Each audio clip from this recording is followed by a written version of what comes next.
What's up everybody? We're here at my desk with the new Olight Arcfeld Pro, which has a UV light on it. We're gonna see how nasty my keyboard is.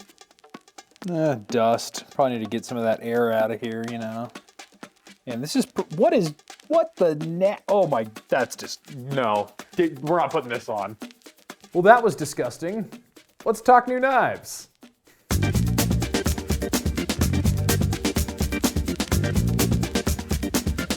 So that intro was prominently featuring this year, the Arcfeld Pro from Olight.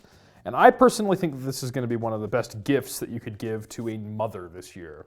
I'm thinking about giving it to my wife because we have a toddler who we're trying to potty train, and this would be so nice. I have a laser pointer, and I like to make him follow the laser around. It's one of his favorite things to do.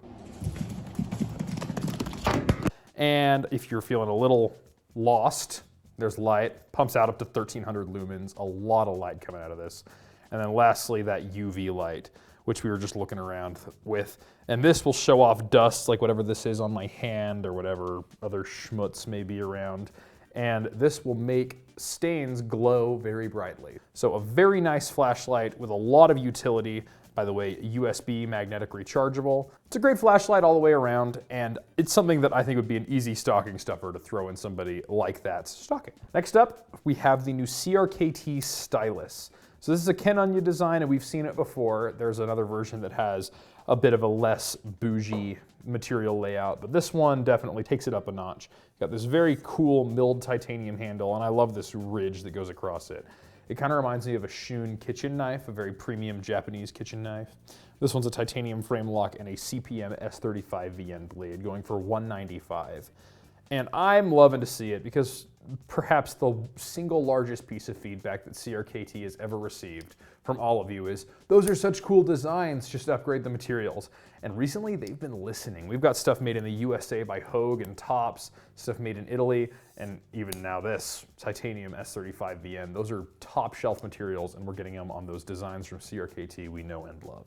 Next up, we have the Sencut Glidestrike.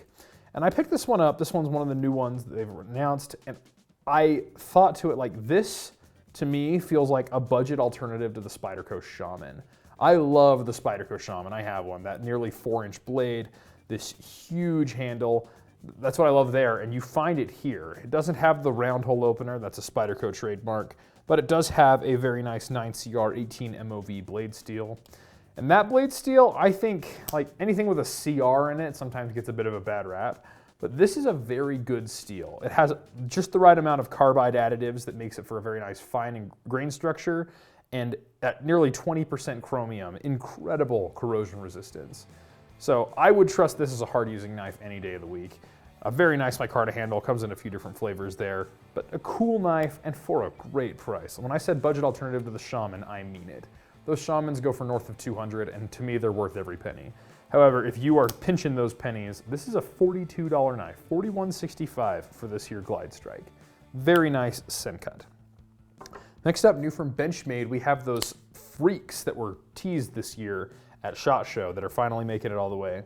Originally, we had the Freek, which is now discontinued. It had an S30V blade and then an injection molded handle with a rubberized insert.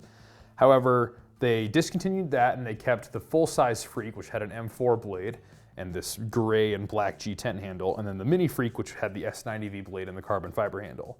Now, you can get the full-sized Freek with S90V and carbon fiber, and the mini Freek with the black, gray G10 and M4. And I'm just so excited because the Freek is definitely, I'm not gonna say probably, it is definitely my favorite Benchmade design.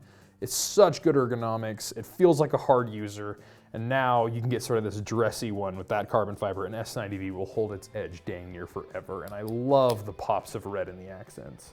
Very nice knife, Benchmade. These are going for $315. Next up, new from CIVIVI, we have the Vision FG, and this one's an Ultem handle. So Ultem is polyethyramide. Ultem is a brand name. Polyethyramide, PEI. For you guys out there who do a lot of 3D printing, PEI or PEEK, another variant of it, are known as some of the finest filaments that you can print with, but you can also mill it. This is designed for aircraft where it's going to be lighter than aluminum but offer a lot of the same benefits. And one of my favorite things about Ultem is when it catches fire, it does not release noxious fumes. And if you are a hardcore camper at least as hardcore as I am, or potentially more so, you've probably kicked your knife in the fire before. And when like nothing stinks quite like burning micarta. However, burning Ultem doesn't stink. So if that's good for you, it's great for you. And then the Vision FG is a very nice knife design from Snex, and that super lock is super fidgety. And some guy in the comments on our last video is like, stop saying things are fidgety. Listen, I have ADHD. Fidgety means a lot to me. It also means a lot to my coworkers. Probably not the same lot it means to me, but it means a lot to me, and I value fidgety knives. So if you don't, that's fine. Don't buy fidgety knives. There's plenty that aren't. Fixed blades, not very fidgety. And then lastly, we have the Artisan Cutlery Satyr. And this one has a milled titanium handle with this sort of like a ribbed texture. Here, listen on my microphone right here. I just love that texture, and that's something that you get out of those tactile turn pens, especially. Like I think that one sounds even better. But it's a texture that makes it so it's grippy, but not too grippy. Sometimes on especially really coarse G10s, they'll shred your pocket as you pull them in and out. However, this will not shred your pocket, but it will hold your hand very securely. And then the blade has a CPM S90V steel and a very clean design. And the Satyr is the mythical creature that's half human, half goat. So I'm sure they'll make more goat memes, because who doesn't love a good goat meme? But yeah, a very cool knife, a very simple, clean design with premium materials. And I'll tell you, the more I've learned about S90V, the more I feel like I need to put some of it in my collection. What I've learned is, like S30V has a nice round of edge retention and toughness. If you want more edge retention, go S90V. And if you want absolute maximum edge retention, but like brittle as glass, go S110V. And one of the guys I follow on Instagram is PM2OG. And I've mentioned this in New Knives before, but he said that on a folder, he'd take S90V over MagnaCut because he doesn't need the toughness, he'd rather the edge retention. And that's a really compelling argument to me. And I honestly may be inclined to agree. So I think I'll have to pick me up something with S90V in the near future. We have two here on the table. We have the Satyr and the Freek. I already have the M4 Freek. I might pick the Satyr if I were shopping right now. Unfortunately, this particular Satyr belongs to Dallas, and I have to give it back to him, and frankly, I'd rather him not come for me. Anyway, that Satyr goes for $199. It's also a very competitive price considering the materials on that one as well. Anyway, that's New Knives for the week. We hope you've really enjoyed it.